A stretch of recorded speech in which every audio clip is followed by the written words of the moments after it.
तो हेलो दोस्तों, कैसे हैं आप लोग? उम्मीद करते हैं बहुत अच्छे होंगे और अपनी पढ़ाई को बहुत ही ज़बरदस्त तरीके से कर रहे होंगे। तो आज के इस वीडियो में हम लोग सीखने वाले हैं एक बहुत ही इम्पॉर्टेंट टॉपिक, जो कि है आपका द्विघात समीकरण।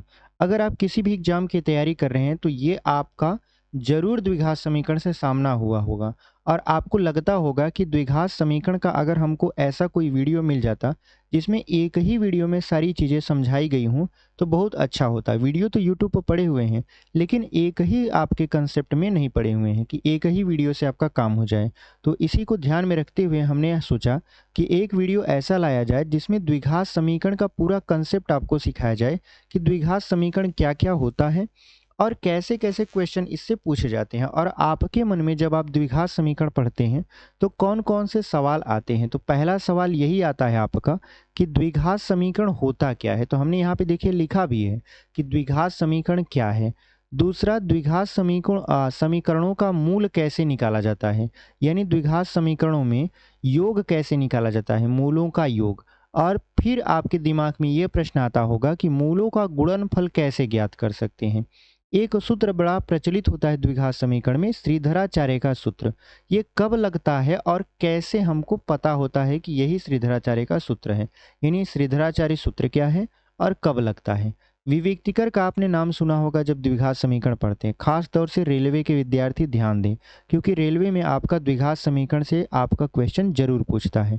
तो चलिए हम लोग इन्हीं चीज़ों को आज समझते हैं और पूरा एकदम कंसेप्ट बेस आधारित ये आपका क्या होने वाला है, वीडियो होने वाला है। तो एकदम पूरा वीडियो में बने रहिएगा। आपको ये वीडियो देखने के बाद कहीं दूसरी वीडियो देखने की ज़रूरत नहीं पड़ेगी द्विघात समीकरण को लेकर, क्योंकि ये पूरा का पूरा कंसेप्ट आपको आज के इस वीडियो में समझ में आने वाला है। तो यदि आप चैनल पर नए हैं और हमसे पढ़ना चाहते हैं, मैथ शुरू सीखना चाहते हैं, तो अभी हमारे चैनल को सब्सक्राइब कर लीजिए, क्योंकि हम आपके लिए ऐसे ही लगातार वीडियो लेकर आते रहते हैं। तो चलिए हम लोग शुरू करते हैं। देखिए, सबसे पहला आपका टॉपिक होगा द्विघात समीकरण क्या है। देखिए, आपके सामने ही सवाल बनेंगे और आपको समझाया जाएगा। ये पहले से लिख के हम बहुत कम चीज़ें लेकर आते हैं जब हमको कंसेप्ट समझाना होता है तब, क्योंकि कंसेप्ट में आपके सामने जब हम लिख कर सवाल बताएंगे तो वो बहुत अच्छा होता है और जो पहले से लिखा लिखाया रहता है उसको केवल सॉल्व करना रहता है, ठीक है, तो उसमें उतना आनंद आता नहीं है। इसलिए हम देखिए यहाँ पर कुछ भी लिख कर नहीं आए हैं, आपके सामने बनाएंगे और हम और आप दोनों मिलकर सीखेंगे। तो यहाँ पे देखिए लिखा है द्विघात समीकरण क्या है। नाम से ही स्पष्ट है, द्विघात। क्या नाम है इसका? द्विघात। यानी एक ऐसा समीकरण जिसमें चर की अधिकतम घात, चर की कौन सी घात? अधिकतम घात। यहाँ पे लिख देते हैं अधिकतम घात कितना हो?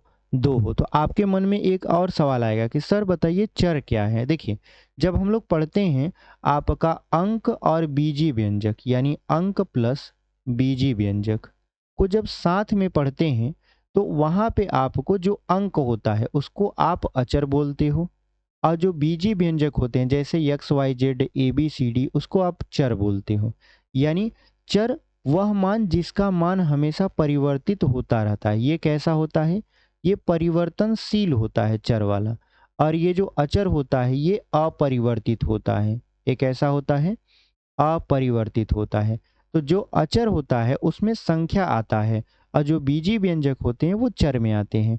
अगर हम देखें तो द्विघात समीकरण का मतलब परिभाषा कैसे आप बताओगे? वह समीकरण जिसमें समीकरण की अधिकतम घात 2 होती है या चर की अधिकतम घात 2 होती है, द्विघात समीकरण कहलाता है। जैसे यहाँ पर इसका जो मूल फार्मूला होता है A X square plus B X plus C बराबर 0, ये इसका ढांचा है। मतलब ये जो बनेगा ये इसी रूप का बनेगा। अगर हम यहाँ लिखें 2x स्क्वायर प्लस यहाँ पर लिख दें 3x प्लस 1, तो अगर आप देखो तो ये वाला जो मान हम लिखे हैं, अगर कोई कहे कि बताइए क्या ये द्विघात है, तो आप कहोगे हाँ ये द्विघात है, क्योंकि इसकी अधिकतम घात कितना है? 2 है। तो पहला कंसेप्ट समझ में आया। द्विघात समीकरण क्या है? द्विघात समीकरण वह समीकरण होता है जिसमें चर की अधिकतम घात 2 होती है। ठीक है, चर क्या होता है? चर X Y Z A B C D, यानी वैसा मान जो परिवर्तनशील होता है या जिसकी वैल्यू हमको पता करनी होती है। अचर क्या होता है? अचर होती है आपकी संख्याएं जो बदलती नहीं है। ठीक है, तो उम्मीद करते हैं आपको द्विघात समीकरण क्या है बहुत अच्छे तरीके से समझ में आया होगा। अच्छा, अगर हम कहें कि यहाँ पर ऐसे लिख दें यक्स स्क्वायर अंडर रूट में यहाँ पे लिख दें 2 और यहाँ लिख दें 3। तो बताइए क्या ये द्विघात समीकरण है? तो आप कहोगे नहीं, ये द्विघात समीकरण नहीं है। हम कहेंगे क्यों नहीं है? तो आप कहोगे कि देखिए यक्स स्क्वायर का वर्गमूल निकल सकता है, यानी स्क्वायर से रूट खत्म हो जाएगा, तो ये बचेगा 2x प्लस 3 और यहाँ पर चर की अधिकतम घात 1 है। तो चर की जब अधिकतम घात 1 होती है तो वह रैखिक समीकरण होता है। कौन सा समीकरण होता है आपका? रैखिक समीकरण होता है, वो द्विघात समीकरण नहीं होता, यानी द्विघात समीकरण आपका क्या होता है? वो नहीं होता। तो उम्मीद करते हैं आपको द्विघात समीकरण क्या है बहुत अच्छे तरीके से समझ में आया है। तो चलिए बढ़ते हैं अपने अगले टॉपिक में। देखिए अगला जो आपके मन में सवाल आ सकता है वो ये है कि द्विघात समीकरण के मूल कितने होते हैं और उन्हें कैसे ज्ञात करें। तो देखिए द्विघात समीकरण का जो स्ट्रक्चर होता है वो होता है ax square plus bx plus C बराबर 0। इसके कितने मूल होते हैं? तो इसके 2 मूल होते हैं। पहले का नाम है अल्फा, दूसरे का नाम है बीटा। अल्फा और बीटा को कैसे ज्ञात करते हैं? तो इसको हल करने की 2-3 विधियां होती हैं। पहला होता है गुणनखंड विधि, ठीक है, गुणनखंड विधि। दूसरा होता है आपका श्रीधराचार्य विधि, श्रीधराचार्य विधि, ठीक है। और तीसरा जो होता है वो होता है पूर्ण वर्ग विधि, ठीक है। क्या होता है आपका? पूर्ण वर्ग विधि, यानी पूर्ण वर्ग बनाकर हम लोग क्या कर सकते हैं? इसको ज्ञात कर सकते हैं। तो यहाँ पर द्विघात समीकरण के कितने मूल होते हैं? तो आप कहोगे 2 मूल होते हैं। कौन कौन सा? अल्फा और बीटा। कैसे निकाल सकते हैं इनका मान? गुणनखंड विधि से और श्रीधराचार्य विधि से या पूर्ण वर्ग विधि से, यानी पूर्ण वर्ग बनाकर भी आप इसे निकाल सकते हो। जैसे अगर हम बात करें, यहाँ पर लिखे थे हम 2x स्क्वायर प्लस यहाँ पर 3x प्लस 1 बराबर क्या था? 0। अगर हम इसका खंड करें तो इसमें हमको अगर बताना हो कि बताइए इसके मूल क्या होंगे, तो मूल तो हमको पता है अल्फा और बीटा होते हैं, लेकिन ये क्या होंगे, यानी अल्फा बराबर क्या आएगा, बीटा बराबर क्या आएगा। तो इसके लिए हमको क्या करना पड़ता है? इसका गुणनखंड करना पड़ेगा। तो हम लोग क्या करते हैं, पहले और तीसरे का गुणा कराते हैं, यानी 2x स्क्वायर का 1 में गुणा करा देंगे तो ये हो जाएगा 2x स्क्वायर।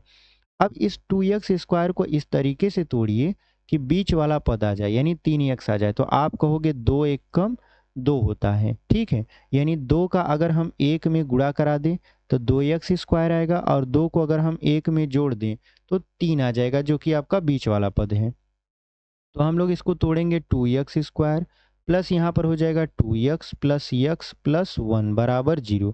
तो यहाँ पे 2x कामन ले लेंगे तो यहाँ बचेगा x प्लस 1 और ये हो जाएगा प्लस 1। देखिए जब कुछ कामन नहीं मिलता तो प्लस 1 कामन लेते हैं, तो यहाँ बचेगा x प्लस 1 बराबर 0 के, यानी ये हो जाएगा x प्लस 1 एक कोष्टक में, दूसरे कोष्टक में हो जाएगा 2x प्लस 1 और बराबर 0। तो एक बार हम लोग लिखेंगे यहाँ पर x प्लस 1 बराबर 0, तो और एक बार लिखेंगे x आपका, तो x बराबर यहाँ पर आ जाएगा -1 और एक बार लिखेंगे आप 2x प्लस 1 बराबर 0, तो x बराबर आ जाएगा -1/2।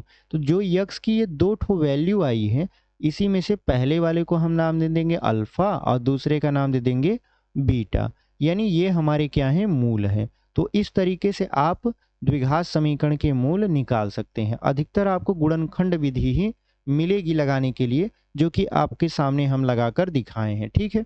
तो चलिए हम लोग बढ़ते हैं अपने तीसरे क्वेश्चन की तरफ, जो हमारे मन में हो सकता है द्विघात समीकरण को लेकर। तो उम्मीद करते हैं आपको ये जो द्विघात समीकरण के कितने मूल होते हैं और कैसे निकालते हैं, कंसेप्ट क्लियर हो चुका होगा। अब देखिए अगला जो है आपका, द्विघात समीकरण के मूलों का योग तथा गुणनफल कैसे निकाला जाता है। यानी पूछता है कि द्विघात समीकरण के मूलों का योग बताइए और गुणनफल बताइए, तो उसको कैसे निकालते हैं। इसके लिए हमने एक सवाल भी आपके सामने रखा है ताकि आपको सवाल के माध्यम से भी समझा सकें। देखिए पहले फार्मूला समझते हैं, फिर समझते हैं कि कैसे ये अप्लाई होगा। देखिए द्विघात समीकरण बनता है ax square plus bx plus C बराबर 0, ये उसका मेन स्ट्रक्चर है। अगर बोले रीढ़ की हड्डी यही है तो कोई गलत बात नहीं होगा, ये द्विघात समीकरण का रीढ़ का हड्डी है। अब यहाँ पर मूलों का योग, यानी एक बार अल्फा प्लस बीटा को जोड़ना है, फिर कह रहा है मूलों का गुणनफल, यानी अल्फा और बीटा का गुणा करवाना है। अब ये कितना होगा? देखिए अल्फा प्लस बीटा बराबर होता है -b/a और अल्फा इंटू बीटा बराबर होता है c/k। अब ये b और a और c और a आया कहाँ से? तो आया ये यहाँ से। देखिए x स्क्वायर का गुणांक जो होता है वो होता है a और यक्स का गुणांक है बी और जो सी है वो कांस्टेंट रहता है, यानी ये अंक रहता है, ये बदलता नहीं है। जैसे यहाँ पे देखिए दो कांस्टेंट है कि नहीं। और यहाँ पर यक्स स्क्वायर का गुणांक है 3 तो ये हो जाएगा ए, और यहाँ पर यक्स का गुणांक है 9 ये हो जाएगा बी, और ये जो कांस्टेंट है ये हो जाएगा सी। तो अगर हम देखें तो हमारे पास क्या फार्मूला निकल कर आया, अल्फा प्लस बीटा बराबर माइनस बी बटा ए, और अल्फा इंटू बीटा बराबर सी बटा ए। अच्छा, एक चीज़ और ध्यान देने वाली बात है कि जब हम बी, ए और सी की वैल्यू को रखते हैं तो उसके सामने जो चिन्ह होता है उसको भी हम लोग लेकर साथ में चलते हैं। ऐसा नहीं है कि अगर हम यक्स का गुणांक 9 है तो 9 लिखेंगे, नहीं, उसके सामने देखिए चिन्ह है माइनस, तो माइनस को भी काउंट करके चलेंगे। इस बात का आप विशेष ध्यान रखिएगा। तो यहाँ पे चलिए इस सवाल को हल करते हैं। उम्मीद करते हैं फार्मूला आपको समझ में आया होगा। अब सवाल भी समझ में आ जाएगा। देखिए लिखा है 3x square minus 9x plus 2 के मूलों का योगफल और गुणनफल क्या होगा बताइए। तो यहाँ पे देखिए समीकरण है 3x square minus 9x plus 2। अब यहाँ पर अगर हम देखें तो ये हो गया ए, ये हो गया बी और ये हो गया सी। तो अल्फा प्लस बीटा बराबर आप जानते हो माइनस बी बटा के ए होता है। ठीक है, तो हम लोग पहले योग निकालेंगे। तो देखिए वहाँ पे माइनस लगा है, और जब बी की वैल्यू आप रखोगे तो बी की वैल्यू रखोगे -9, तो यहाँ पे हो जाएगा कोष्टक में -9। ये जो माइनस है ये बाहर लगा रहेगा, और बी का मान -9 था उसको हम लोग रख दिए। ए की वैल्यू कितना है 3, तो माइनस का माइनस में गुणा होगा तो चिन्ह प्लस हो जाएगा। 3 से 9 को काटेंगे तो 3 आ जाएगा, यानी अल्फा प्लस बीटा का मान आ गया +3। चूंकि यहाँ पे प्लस लिखा नहीं जाता वो हम समझ जाते हैं, तो यहाँ पे आपका 3 आंसर हो गया। अब दूसरा जो है आपसे गुणनफल पूछ रहा है, उसको भी हम लोग क्या करते हैं निकाल लेते हैं। तो गुणनफल बराबर क्या होता है, सी बटा के होता है। सी की वैल्यू कितना है, तो आप कहोगे देखिए सी की वैल्यू है 2, तो यहाँ पर रख दोगे 2 बटा ए की वैल्यू कितना है तो 3 है, तो 2 बटा 3 यही आपका हो जाएगा आंसर। यानी अल्फा इंटू बीटा बराबर हो जाएगा 2 बटा के 3। तो उम्मीद करते हैं आपको द्विघात समीकरण के मूलों का योग और मूलों का गुणनफल कैसे प्राप्त किया जाता है, कौन सा फार्मूला यूज होता है, समझ में आया होगा। इस फार्मूले को हम अंडरलाइन कर लेते हैं। अगर आपको लिखना है तो आप एक रफ में आपका इसको लिख भी सकते हैं, ठीक है, ताकि आपको बार बार वीडियो देखना ना पड़े, ठीक है, क्योंकि रफ में लिखा रहेगा तो उसको खोल के देख लेंगे। देखिए जो चौथा है उसको समझते हैं। चौथा में क्या हो सकता है आपका, चौथा जो आपका सवाल हो सकता है वो ये है कि द्विघात समीकरण कैसे बनाएं जबकि मूलों का योग और गुणनफल दिया है। कभी कभी क्या होता है कि सवाल में कहता है कि मूलों का गुणनफल इतना है और मूलों का योग इतना है तो समीकरण होगा, यानी द्विघात समीकरण होगा, ये हमसे पूछ लेता है। जैसे हमने एक सवाल लिया है आपके सामने कि यदि किसी द्विघात समीकरण के मूलों का योग तथा गुणनफल 1 है तो द्विघात समीकरण होगा। 4 ऑप्शन आपके सामने रख दिया और पूछ लिया। अब देखिए होता क्या है कि हम जानते हैं कि मूलों का योग यानी अल्फा प्लस बीटा बराबर कुछ न कुछ दिया होता है, अल्फा इंटू बीटा बराबर भी कुछ न कुछ दिया होता है। तो द्विघात समीकरण कैसे बनाएं इनसे, तो देखिए द्विघात समीकरण बनाने का जो तरीका होता है, द्विघात समीकरण वो क्या होता है, वो होता है यक्स स्क्वायर माइनस यहाँ पर alpha plus beta into x plus alpha into beta बराबर 0। ये फार्मूला होता है, ठीक है, द्विघात समीकरण बनाने का ये क्या होता है, फार्मूला होता है। तो यहाँ पे हो जाएगा यक्स स्क्वायर माइनस, अब अल्फा प्लस बीटा बराबर देखिए इसमें 1 दिया है तो यहाँ पे क्या हो जाएगा 1। कहा है मूलों का योग और गुणनफल दोनों 1 हैं, यानी अगर गुणा करवा दें और यहाँ पर क्या कर दें हम जोड़ दें तब पर भी दोनों का मान कितना होगा 1। तो x square alpha plus beta का मान 1 है तो 1 यक्स लिख देंगे, प्लस अल्फा इंटू बीटा का मान है 1 है तो 1 लिख देंगे, बराबर क्या हो जाएगा 0 हो जाएगा। तो यहाँ पे देखिए यक्स का गुणांक 1 लिखा नहीं जाता, माना जाता है कि ये छिपा रहता है, तो ये हो जाएगा x square minus x plus 1 बराबर 0। यानी हमारा जो आपका समीकरण बनकर आया वो बनकर आया x square minus x plus 1। तो ऑप्शन नंबर सी में हम देख रहे हैं कि आपका x square minus x plus 1 दिया है और वही आपका क्या हो जाएगा, सही उत्तर हो जाएगा। तो उम्मीद करते हैं द्विघात समीकरण कैसे बनाया जाता है आपको सवालों के माध्यम से और फार्मूला जो बताए हैं उसके माध्यम से समझ में आया होगा। आप पूरा वीडियो में बने रहिए, आपको द्विघात समीकरण का जो कंसेप्ट वाला वीडियो है दोबारा आपको किसी चैनल पर देखना नहीं पड़ेगा, आप इससे पूरा का पूरा क्लियर कर लेंगे। यहाँ पे देखिए अगला जो हमारा टॉपिक होने वाला है वो रहने वाला है विविक्तिकर कैसे और कब निकालें।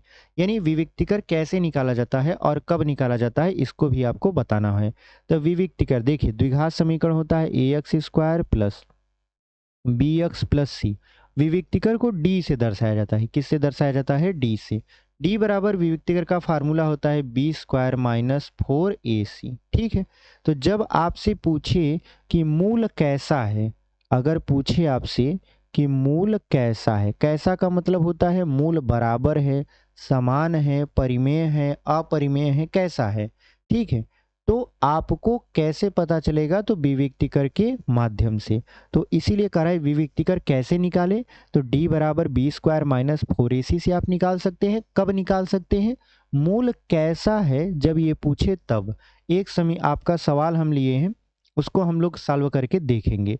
देखिए लिखा है द्विघात समीकरण 3x square minus 6x plus 4 बराबर 0 का विविक्तिकर क्या होगा। तो यहाँ पे देखिए x स्क्वायर का गुणांक है a और x का गुणांक है ये b और ये है आपका c, यानी ये b है और ये c है।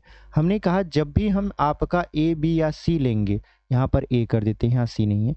जब भी हम a b या c लेंगे तो हम उनके चिन्ह को भी साथ में काउंट करेंगे। इस बात को हमको ध्यान में रखना है।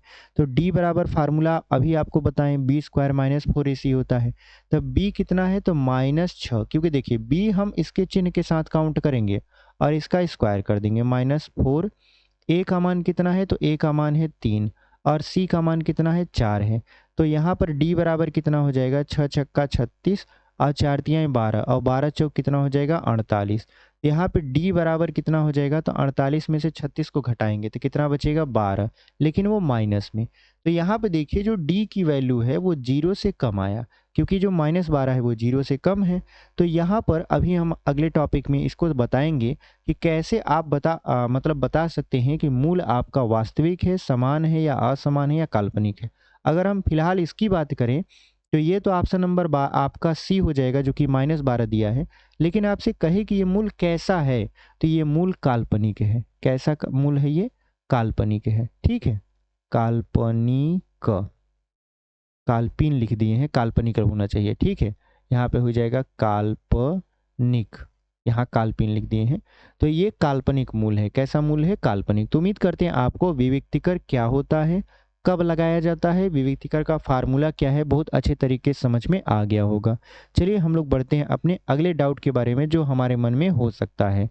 देखिए द्विघात समीकरण में यहाँ पे देखिए अगला जो हमारा डाउट है, जो हम लोग द्विघात समीकरण पढ़ते समय सोचते हैं मन में या हमारे सामने ऐसे प्रश्न आते हैं कि द्विघात समीकरण के मूल वास्तविक हैं, काल्पनिक हैं, बराबर हैं, कैसे पता करें। यानी कैसे आप पता करोगे कि द्विघात समीकरण का मूल वास्तविक है, काल्पनिक है या बराबर है। तो इसके लिए फार्मूला बनाया गया। कहा गया कि डी यानी विविक्तिकर, विविक्तिकर का मान अगर 0 से बड़ा है, यानी आपने बी स्क्वायर माइनस 4ac का फार्मूला लगाया और आपकी जो वैल्यू आई वो 0 से बड़ी है, तब आप कहोगे कि तब जो मूल है वो वास्तविक होगा। ठीक है, वो कैसा होगा? वास्तविक होगा और असमान होगा। ठीक है, वास्तविक होगा और कैसा होगा? असमान होगा। अगर हम बी स्क्वायर माइनस 4ac की वैल्यू निकालें और वो 0 के बराबर आ जाए, तब मूल आप कहोगे, तब जो मूल है वो बराबर होगा, यानी लिख देंगे बराबर होगा, तथा समान होगा। कैसा होगा? समान होगा। ठीक है, उसके बाद अगर हम बी स्क्वायर माइनस 4ac की वैल्यू निकालें और वो 0 से क्या आ जाए? छोटा आ जाए। ठीक है, तो जब 0 से छोटा आ जाता है तब अभी हम आपको बताए हैं कि तब आपका जो मूल होगा वो हो जाएगा काल्पनिक। कैसा हो जाएगा? काल्पनिक हो जाएगा। तब मूल काल्पनिक होगा। ठीक है, तो ये जो 3 चीज़ हम आपको बताए हैं ये बड़ा इम्पॉर्टेंट है, क्योंकि कभी कभी क्या होता है कि एग्जाम में हमसे यही पूछ लेता है कि बताइए किसी भी आपका द्विघात समीकरण का मूल वास्तविक है, तो वास्तविक है तो किस कंडीशन में? ये 3 कंडीशन ये दे देगा और उसके बाद चौथा दे देगा इनमें से कोई नहीं, और आपको बताना पड़ेगा। तो इस स्थिति में हमको ये पता होना चाहिए कि हमारा मूल कब वास्तविक होगा, कब समान होगा और कब काल्पनिक होगा। तो उम्मीद करते हैं ये भी डाउट आपका एकदम क्लियर हो चुका होगा। तो चलिए बढ़ते हैं अपने आपके अगले डाउट में। अगला डाउट आपका ये है कि ये बताइए कि द्विघात समीकरण जब पढ़ते हैं तो श्रीधराचार्य सूत्र बहुत सुनते हैं कि अगर नहीं आ रहा है समीकरण का मान तो श्रीधराचार्य से लगा दीजिए। इसको श्रीधराचार्य और एक नया नाम आपका बना है द्विघाती सूत्र। ठीक है, अगर आपसे कोई कह दे या ऑप्शन में दे दे कि द्विघाती सूत्र है और चार आपका ऑप्शन दे दे तो कौन सा सूत्र लगाना है आपको पता होना चाहिए। तो इसका नाम श्रीधराचार्य सूत्र या द्विघाती सूत्र भी है। तो देखिए ये द्विघाती सूत्र क्या होता है कि अगर हमको यक्स की वैल्यू निकालनी है, यक्स वाई जेड किसी की भी वैल्यू निकालनी है, हमने यक्स लिया है और अगर हमारा समीकरण इस रूप का है, किस रूप का है, A X square plus B X plus C, यानी द्विघात समीकरण है हमारा। तो हम लोग यहाँ पे फार्मूला लिखते हैं minus B plus minus root में बी स्क्वायर माइनस 4ac और यहाँ बटा के 2a लिखते हैं। ये जो आपका फार्मूला है इसी फार्मूला को बोला जाता है श्रीधराचार्य सूत्र। ठीक है, या द्विघाती सूत्र। पिछले वाले यानी पुराने वाले जब किताब में आप देखेंगे तो उसमें श्रीधराचार्य सूत्र मिलेगा, लेकिन जो नई किताबें आ रही हैं अब मार्केट में उसमें श्रीधराचार्य सूत्र का प्रयोग मतलब नाम न लेकर द्विघाती सूत्र बोल देता है। तो आपको दोनों नाम पता होना चाहिए। अब ये सूत्र अप्लाई कैसे होता है, जब आपका गुणनखंड न बने, जैसे ये जो हमारा समीकरण है 3x square minus 2 under root 6x plus 2, यानी जिनको अंडर रूट से डर लगता है या जिनको लगता है कि हमारा खंड ही नहीं बनेगा वो डायरेक्ट द्विघात आपका ये द्विघाती सूत्र लगाइए, मतलब श्रीधराचार्य सूत्र लगाइए और आपका आंसर आ जाएगा। जैसे अगर हम इस सवाल को देखें, सवाल में अगर हम ये देखें तो ये रहा ए और ये है बी और ये है सी, तो यक्स बराबर क्या हो जाएगा माइनस बी, तो यहाँ पर भी माइनस है यहाँ पर भी माइनस है, तो माइनस माइनस से गुणा होगा चिन्ह प्लस हो जाएगा, ये हो जाएगा 2 अंडर रूट 6 फिर प्लस माइनस बी स्क्वायर का मतलब होता है माइनस 2 अंडर रूट 6 का इस तरीके से स्क्वायर माइनस 4ac, तो a का मान है 3 और c का मान है 2 और बटे हो जाएगा 2a, तो 2a का मान है गुणे 3, तो x बराबर ये क्या हो जाएगा, आप कहोगे 2 अंडर रूट 6 फिर प्लस माइनस और यहाँ पर अंडर रूट में क्या हो जाएगा 2 दूना 4। अब देखिए स्क्वायर से रूट खत्म हो जाएगा, मतलब इससे ये खत्म हो गया तो यहाँ बचा 6 और 2 का स्क्वायर कर देंगे 4, तो 4 और 6 हो जाएगा 24 और 4 तिहाई 12, 12 दूना हो जाएगा 24, तो 24 से 24 खत्म हो गया, यहाँ बचेगा 0 और बटे में क्या बच गया 6, यानी कुल मिला जुला के यहाँ कितना आया 2 अंडर रूट 6 बटा के 6, अगर काटेंगे तो 2 तिहाई 6 हो जाएगा।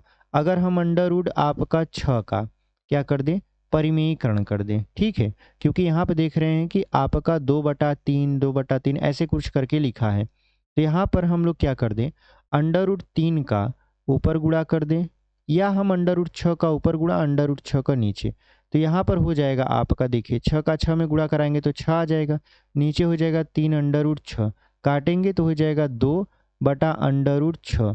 अब अंडर रूट 6 को अगर हम परिवर्तित करें, यहाँ पे देखिए जगह होगा, तो यहाँ पर देखिए यक्स की वैल्यू कितना आ रहा है हमारे पास, आ रहा है 2, यहाँ पर 2 नहीं 3 होना चाहिए, देखिए कितना आया है यहाँ पे 2 बटा अंडर रूट 6, तो यहाँ पे 2 यहाँ पर कर देंगे आपका अंडर रूट में 6, तो अंडर रूट 6 को अगर हम लिखना चाहें ऐसे लिख सकते हैं अंडर रूट 2 गुणे अंडर रूट 3, तो अंडर रूट 2 का ऊपर गुणा अंडर रूट 2 का नीचे गुणा, तो ये हो जाएगा 2 अंडर रूट 2 ऊपर और नीचे अंडर रूट 2 का अंडर रूट 2 में गुणा होगा 2 हो जाएगा और यहाँ बचेगा अंडर रूट 3, 2 से 2 खत्म, यानी ये बच गया आपका 2 बटा के 3 अंडर रूट में, ठीक है। और यहाँ पर लग जाएगा प्लस और माइनस, क्योंकि देखिए वर्गमूल जब निकलता है तो प्लस और माइनस दोनों में निकलता है, तो यहाँ पर हमारा जो ऑप्शन है वो यहाँ पर ऑप्शन नंबर ए अगर देखें माइनस 2 बटा अंडर रूट 3 और 2 बटा अंडर रूट 3, तो यहाँ पे जो हमारा आंसर आ रहा है 2 बटा अंडर रूट मतलब 2 बटा 3 रूट में एक तरफ प्लस एक तरफ माइनस, यानी ऑप्शन नंबर ए हमारा मैच कर रहा है और ऑप्शन नंबर ए क्या हो जाएगा सही उत्तर हो जाएगा। तो इस तरीके से आप द्विघात समीकरण को श्रीधराचार्य विधि द्वारा या सूत्र द्वारा सॉल्व कर सकते हैं। तो उम्मीद करते हैं आपको ये जो पूरा का पूरा 7 ठो डाउट हम बताए हैं आपको पूरा का पूरा समझ में आया होगा और पूरा कंसेप्ट भी आपको समझ में आया होगा कि द्विघात समीकरण होता क्या है, विविक्तिकर क्या होता है, मूल क्या होते हैं, मूलों का योग क्या होता है, द्विघात समीकरण कैसे बनाया जाता है, सारी चीज़ों को हमने यहाँ पे बताया है। कल की वीडियो में हम लोग क्या करने वाले हैं, कल की वीडियो में हम लोग क्या करने वाले हैं कि हम लोग जो द्विघात समीकरण आज पढ़े हैं उसी का आपका जो सवाल है वो लेकर आएँगे। कम से कम 20 सवाल लेकर आएँगे और उसको हम लोग क्या करेंगे, बारी-बारी से सॉल्व करेंगे और सीखेंगे कि जो फ़ॉर्मूला आज हम पढ़े हैं उनका वहाँ पे कैसे अप्लाई करना है। क्योंकि हम पढ़ तो लिए हैं फ़ॉर्मूला, लेकिन अप्लाई कैसे करते हैं उसको और अच्छे तरीके से जानेंगे और प्रैक्टिस करेंगे, क्योंकि मैथ जो होता है वो प्रैक्टिस पर ही निर्भर करता है। अगर आप प्रैक्टिस छोड़ देंगे, आप कितने भी बड़े मैथमेटिशियन रहिए, प्रैक्टिस करना छोड़ दीजिए, आपका पूरा का पूरा वो ज्ञान दबने लगता है। तो इसलिए मैथ प्रैक्टिस करते रहिए और सीखते रहिए। तो चलिए, इसी के साथ मिलते हैं आपसे एक अगले वीडियो में। तब तक के लिए धन्यवाद।